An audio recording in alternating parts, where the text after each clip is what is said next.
Let me share how I created this moody B-roll shot of this Osmo Nano. I decided that I wanted to level up the B-roll in my videos to make them look more professional and more interesting to watch. You might want to do this to get paid more doing videography work, get more views on YouTube, or maybe increase the likelihood of getting sponsorship deals or free products to review. Let's start with the gear that I used and then move on to some filming tips that you can use to really transform your B-roll. And let's start with the simplest thing, the lighting. It's amazing what you can do with one little light.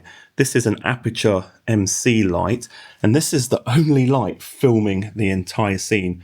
Obviously, I've got a few house lights on at the minute just to make it easier to film me showing you this stuff. But lighting setups don't have to be super duper complicated. But how is that one light bright enough to light the entire setup? It's all down to camera settings, and we'll get to those later. The camera that I'm filming with for this shot is the Sony a7S III, and I've had this camera for years, and even today it's still an amazing camera. While you can get great looking handheld camera movements, especially if you shoot in slow motion, having some kind of quick, easy, repeatable motion in your shots is great for B-roll, and that's where things like sliders come in. I'm using this iFootage slider for the shot, and this slider is amazing because not only does it slide left and right, but it also has a built-in pan head, so you can get those nice sliding and turning movements. And one of the best things about this slider is it's got a built-in screen and control, so you don't even have to use an app.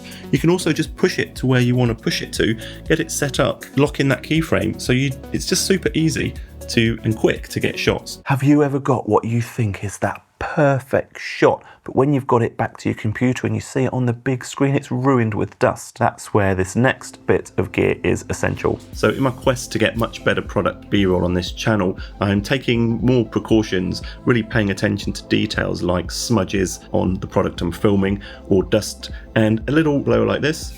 This is one of the best air blowers that I've ever had, and just before filming I'll just go and blow on the subject just to try and get rid of any little dust spots. By the way, links to all the gear I'm talking about will be in the description. For the backdrop for this shot, I've just got one of these paper rollers that I've rolled down, and then I've curved around and then just brought all the way underneath the slider there, and underneath here is just a table. So everything's sitting on top of a table. That makes it even easier because there's no tripods, and we get a nice soft curve of the backdrop there. It's usually can be a bit hard with paper because it can crease, but this setup was super quick for me to set up because the table was already there.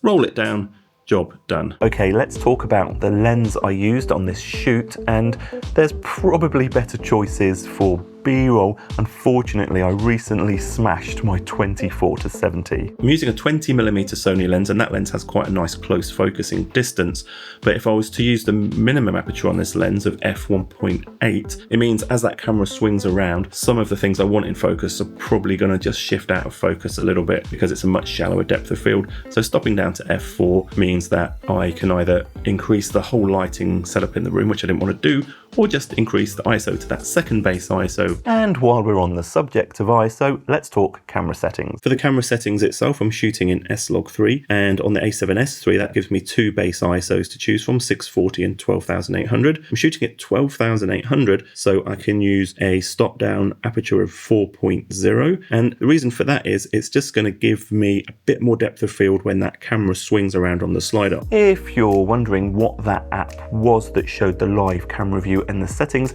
it was the Monitor and Control app from Sony. This is an amazing app. If you film on Sony cameras, you definitely want to get it out. It gives you access to advanced video features like false color and waveform. You can control the settings, and you can really see a big version of what you're filming, so you can check focus. When you're filming something like this that has a shiny reflective screen, you have to really pay attention to what gets reflected in that screen, and that's why I've got this little bit of black card down the bottom here, and I've just stuffed it underneath the lens mount and the camera body, and that's just stopping the reflection of that little red handle there that was reflecting in the screen. There are some challenges when filming reflective shiny objects, of course. The other benefit of using the Monitor and Control app on this iPad is that while it's filming, I can swing this around. that gives me two benefits. The first one is that this reflection or this light from the iPad is not going to interfere with lighting the scene or reflecting the screen of the Osmo Nano that I'm filming. And the second advantage is I can stand all the way around here away from where it's recording. So if I was wearing light coloured clothes, I'm not standing right behind the camera while it's filming and risking getting reflections of my clothes in the Nano screen. Even in a simple lighting setup like this, where we're just using that one light, you still need to be aware of where that light is shining and spilling into unwanted places. This is actually a DJI RS2 case, and the reason I've got this here is to stop a bit of the light